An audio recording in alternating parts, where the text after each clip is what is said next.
Hey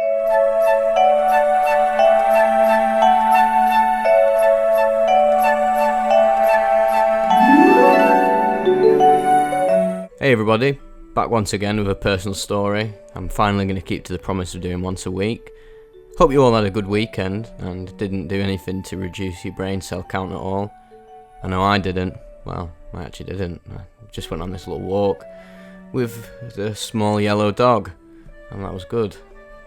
I just wanted to continue the theme of me discussing my most traumatic experiences, because not only are they quite amusing, and who doesn't love a personal horror story, they're also really helpful for me because I don't really think I've ever fully described them in such detail like how I do now. Obviously I've had to tell people in real life about it because it's literally impacted my life in such a profound manner. I've never actually really cycled through the events from beginning to end. I've always just given them an abridged version. So here today I'm talking about my very worst festival experience. I've had quite a few bad festival experiences. I'll probably do another one in the future, but this was the absolute worst. And funnily enough, it was the first festival I ever went to. This was 7 years ago in 2015, and it was a festival called Kendal Calling, which is a festival in Cumbria, the northwest of England, which is whereabouts where I live. I don't actually live in Cumbria, but it's near where I live. If anybody listening is from the northwest of England, you may be familiar with the wretched hive of scum and villainy that is Kendal Calling, because not only is it one of the shittiest festivals in terms of just production, management, it's also one of the most dangerous festivals to go for drugs. This particular year in 2015, funnily enough, the first year I ever went to a festival, because this was just after I'd finished first year of sixth form, which is like, it's considered year 12. It's what you do after high school in the UK if you want to study to go into university, which I didn't even end up doing. So it was just a fucking laugh at end of the day. So it was my first festival, and coincidentally it ended up being possibly the most fucked up festival of all time, because I've been to so many festivals, and this is the only one I've ever been to where they issued a warning for these pills being consumed that are actually literally killing people on the spot. I don't know what was in them, but they were these green Adidas pills. Obviously, they were marketing them as MDMA/ecstasy, but I think it had I think it might have had PMA in, like a toxic amount of PMA. And if you took one and had never taken one before, and just generally based on your genetics and your body, you could literally die. And if you took two of them, you were basically gonna die. So they issued this warning on the screens in the festival about this drug and why not to take it, because apparently, I think around 6 people had died. Apparently it came out after the festival that they had to sugarcoat the amount of people that died. Apparently it was up in the tens of people, which is pretty fucked up, to be honest, especially when it's a family-friendly festival. It really wasn't at all. It's hilarious how they had all these acts on, like these sort of happy-go-lucky indie acts, like the Vaccines and the Kaiser Chiefs, and then Snoop Dogg and all this. I don't even remember who else was there because my brain is literally fried from that experience of going there. I don't even think I went and watched many acts. I was just wandering around fucked. But to get to the beginning of it, so what happened was it was in the beginning stages of my drug taking antics, and me, my mate, and his girlfriend were going up, but my mum actually drove us up, and she was like, "Oh, I'm so happy for you going to your first festival. This will be great for you," because in the past year, when I was in year 11, I've talked about this in other videos, I was pretty much a hermit for most of high school until I started opening myself up by going to raves and experimenting with psychoactive chemicals. But I didn't exactly handle that in the most conscious, mature manner. I just was literally taking every single thing I could possibly do, because I was sort of craving something that was a complete opposite to what I'd been doing for most of my life, which is literally just staying inside on my computer, talking to people, making stupid anime abridged series and playing games. And I wanted something a bit more extreme, so I took that to the very extreme and was just consuming any single chemical I could come across, I would have it no matter what it was. So obviously all my mates were like, right, you can't be going Kendall Court, and there's all these people fucking dying. And this was on the first day, on the Thursday, because it opened up a day early, I think. And I was going on the Friday just for the weekend, and I had people saying, you better be careful, if you come back dead, I'll fucking do your head in or whatever. And obviously I wasn't stupid enough to take these green Adidas pills. I mean, I wanted to continue to survive and take more drugs rather than die from taking some horrible PMA-laced Gary. So my mum and dad, well, not mum, my mum dropped us off there, and she's really hopeful for us going in. And we are as well. I mean, I didn't think it would be this bad, this festival. My mate and his girlfriend go we go our separate ways. I go to my camp to meet my mates, who I went to sixth form with. They were in the year above. Because a lot of my people in my year, they just weren't really up for going, or they had their own mates. So I stayed with them, and yeah, I met one of my friends in there called Ryan, and he ended up supplying me with so many Garys. Garys again, I will have to clarify, because I forget that people don't understand English slang, which I apologise for, because I keep forgetting, and people are like, what is that? So Garys are a slang for MDMA pills / ecstasy pills, and they're named after the footballer Gary Ablett, which rhymes with tablet. I know, extremely creative. That is the peak of British creativity right there for sure. And yeah, I was just literally tanning them left, right, and centre. I mean, I'd already been abusing them every weekend up till then, so I had a massive tolerance to it. I was just absolutely gurning my head off into like the 6 a.m. every morning. But you know what? That was pretty light in comparison to what was going to end up happening. So over the few days, I started experimenting with everything. I was having MXC and Care and just a bit of everything and Coke. And I mean, I didn't even drink. I've never really been a drinker, so I was just literally consuming chemicals. But it was all going semi-well. It wasn't... I mean, it was dirty sesh gremlin behaviour, but it wasn't like life-threatening. But then we get to the last day. And what was so funny about it is that what I thought I was consuming was the safest thing I thought I could have. It was weed. I thought it was weed. So what happened was I linked up with my mates that I came in with, him and his girlfriend, and we were sat outside the dance stage on this bench, and this couple came up, like sat down and started smoking a spliff, and they just started talking to us, and they're really nice, and they were connecting with us on like quite a personal level. So they're offering us this spliff, and we were like, yeah, dude. So was tanning that spliff. And then after like 20 minutes, I started to feel, well, every like 10 minutes, I started to feel weirder and weirder and weirder. And I didn't even have like many drugs on that Sunday. I was taking it easy. And then my mate turned around to me in the dance tent, and he was like, there's a guy looking for you, and he's trying to kill you. I'm like, what? What the fuck are you on about? And then he said, no, I'm being serious. They're looking for you. So this just absolutely sent me, because I was already feeling well paranoid, and this just absolutely sent my head south, and I went into an absolute paranoid mess. And I just was looking at people, and I was just hallucinating them. Every single person had their eyes on me and watching me. I've seen double of people. Walked out the tent, and I walked out the arena, and I was like, I need to wait here to find my other mates in the camp. And then I saw my mate Aiden walk past, and I went up to him and started speaking to him, and then he just literally disappeared. So I was like, holy fuck, this is really not normal. And then he actually comes out and starts speaking to me like, are you alright? I was like, mate, I've literally just seen a double of you. Like, there's been a copy. And he's like, what are you on about? What have you ended up taking? And I was like, mate, I literally just thought I've taken weed, but it must be something else. So all I can assume is that it was some form of like synthetic cannabinoid, like spice or something, because I didn't feel panned / stoned at all. I just felt completely and utterly delirious, really, and I was hallucinating, and I saw completely mental hallucinations, like people just like appearing in front of me, like dancing, and then just disappearing. Every time I blinked, there was something different going on. I was perceiving like the ground as like this ambery lava colour. So Aiden was like, right, I'm gonna go to the camp. You just stay here. We're gonna get you some help. Obviously, I didn't stay there because I was absolutely stupid and walked off. But I was losing my head anyway. I couldn't just sit there and keep looking at these hallucinations. I needed to occupy my mind. So I was walking throughout the festival, just seeing so much weird shit. Hallucinating my mates, like dancing on these portaloos and that.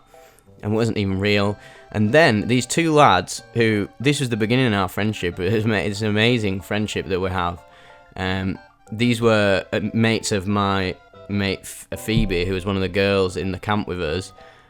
She knew him from because basically our sixth form, it was like it didn't have the proper facilities to host all the subjects that it wanted to teach. So if you wanted to do, I think she wanted to do sociology, she had to get the bus to another school in the area to go and study it there, and they were in a sociology class, so she became mates with him, and she introduced me to him, and they were absolutely sound guys, Matt and John.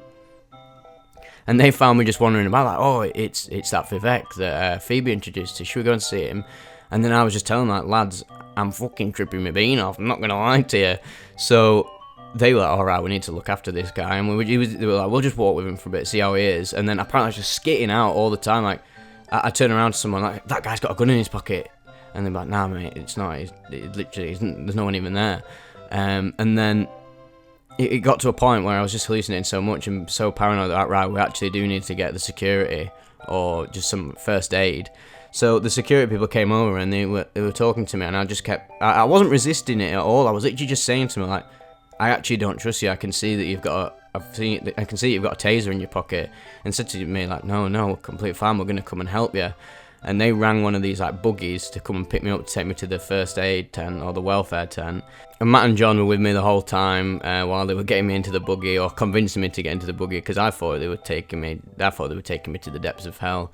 So they just like put their hands on my head and was like, "Good night, sweet prince." And they took me, the first aid people took me to the welfare tent, and the hallucinations were not stopping. By the time I got to the welfare tent, I was bawling my eyes out. I literally thought they were going to give me a lobotomy, like One Flew Over the Cuckoo's Nest style, and turn me into some form of vegetable man. So I was ringing like my mates back home. I was leaving in voicemails, I was like, I'm going to die, I can't believe it. And they literally had the voicemails to this day. They still save it, and like they bring it up sometimes. It's so ridiculous looking back on it.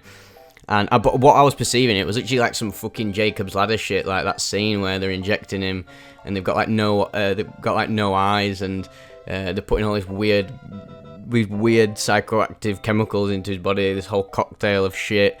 But realistically, what they were doing, I think they were just giving me some Valium to try and calm me down, or some other relaxant.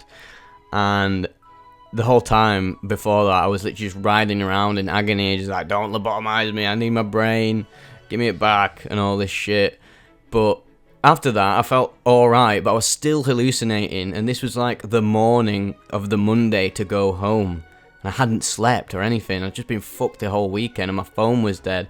I didn't even watch any acts. The only acts I remember watching was the vaccines or something or other. And that was only very, very briefly. I don't think I watched Snoop Dogg, that was really annoying. So yeah, they escorted me out to the arena and like, oh, do you know where camping? I was like, yeah, sort of. And I was still perceiving the floor as lava and everything. I was just absolutely delirious in this complete daze. Walked back to the camp and I had to explain to everyone there. They were just getting ready to leave. And I was telling them that what had just happened to me. Like, fuck, mate, you are actually off your head, aren't you? I was like, yeah, I know. So what I had to do was I just had to get out of the festival because I couldn't ring my mum. And my mum was coming to pick me, my mate and my girlfriend up, and they were in the other camp, so I had to go over to their camp. Meanwhile, they'd been having even more fucked up antics than me. There was this one lad, he drank like a protein smoothie with every single drug in that everyone had in the camp. They all put into this smoothie, and he drank it, and he went absolutely batshit crazy. He was going paranoid as fuck, saying, oh, everyone's trying to kill me and all this. So I was like, oh yeah, I can relate to that, bro. So they were having all this other shit going on to them, but my mate that actually was supposed to be coming with me, he'd taken like loads of Valium and vodka, and he was absolutely like, no, I mean this in just a complete descriptive term. He was paraplegic. He literally was completely like comatose. And me and this other lad that I went to school with, funnily enough, and his girlfriend, we had to literally undress him and redress him because his clothes were completely tattered and torn, and we had to take him home with us. My mum had to pick us up, and we were all so obviously fucked. And he was still just in a complete daze. On the way back, on the walking out of the festival, he was looking in like tents, like oh, is there any like drugs in here we can take back? I was like, mate, let's not take drugs for a long time. We're absolutely goners. I want to go home and go to bed and watch fucking Full Metal Alchemist or something. So we get to the entrance of the festival, and it turns out my mum had been there for like 5 hours or something waiting there for us. I felt in hindsight, I feel so bad for her, like the amount of shit she had to put up with, because like, it must have been so traumatic. But at the time, I was just losing my head and like being like, "Oh, fuck off, mum, I'm sound me," which obviously I wasn't. I was absolutely goners, and I basically was going for some serious PTSD. I'd never experienced anything so intense like that before, because every other time I'm taking drugs, I'd be like, "Yeah, this is the greatest thing of all time." But this was just the complete opposite. This was completely hellish. And basically, it just got to a point where like we were arguing with my mum, and my dad ended up having to come as well, because he just had to see what was going on, because he was so worried. And my mate's mum had to come as well, because they were like, they're not answering. We're really worried about him. And obviously, they wouldn't be, the festival staff wouldn't allow them in the festival, and they were like arguing with them. So all this energy was like getting to me, and I just had like an outburst, and I was like, "Oh, fuck off! I don't even like you," or whatever. Being like an absolute, just being a little cunt, basically. So they abandoned us. They abandoned us at the festival, and oh yeah, funnily enough, another weird thing that happened was when I was arguing with mum and dad, like these guys came over and they're like, "Bruv, you can't talk to your mum like that. That is actually disrespectful." And then I was just like, "Fuck off! I'm gonna do you in, mate," and all this shit. And then we got into like a fight. Everyone was getting into a fight, and then this girl, my mate's girlfriend, had like a fucking like camping chair and whacked like this guy over the head with it. It was completely mad. So yeah.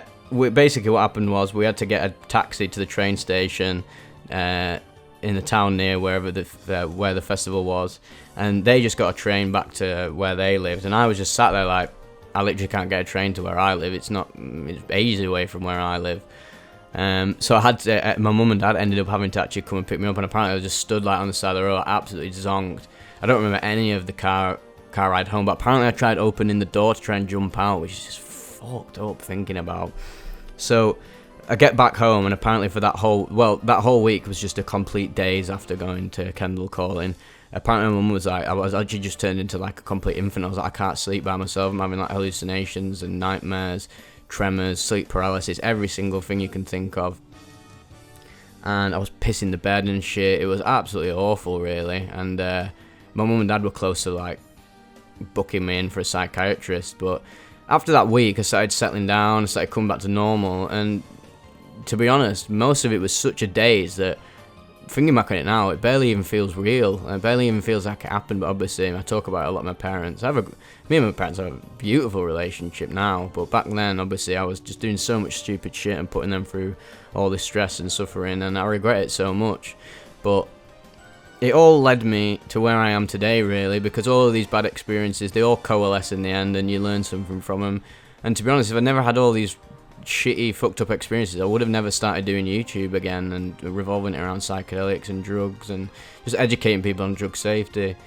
So yeah, don't be following my footsteps doing this shit. If you're young, and I know this is one thing I want to say, this is a little word of warning, I know some of you are quite young, and this concerns me. Please don't take psychoactive chemicals if you are 15. If you're in your teens, don't be taking psychoactive chemicals. Wait until you're like 20, and if you're mature at 19, go on, take them. Don't be pressured by your mates, because realistically, your mates are like not mature. You're not mature at 18. I wasn't mature. I was fucking stupid, like massively. I was still a child. I don't even know why they consider you an adult at 18. It's so not true. Wait till you're older and can handle it and are more mature and open-minded about experiencing altered states, rather than just like, I'm gonna get fucked up, bro, and all this. It's really not worth it, and it will bite you in the ass like it did me. So yeah, just a bit of advice for you youngsters out there. So yeah, I hope you enjoyed this weird video again. Probably next week I'll do a more positive one. I'll do my most positive festival experiences to counteract the deep inner trauma of this. So yeah, I hope you all have a good day, and thanks for 30k subscribers. I still can't believe it. It's so surreal. We're on a serious journey now, boys. Thanks for everything, and good night, everybody.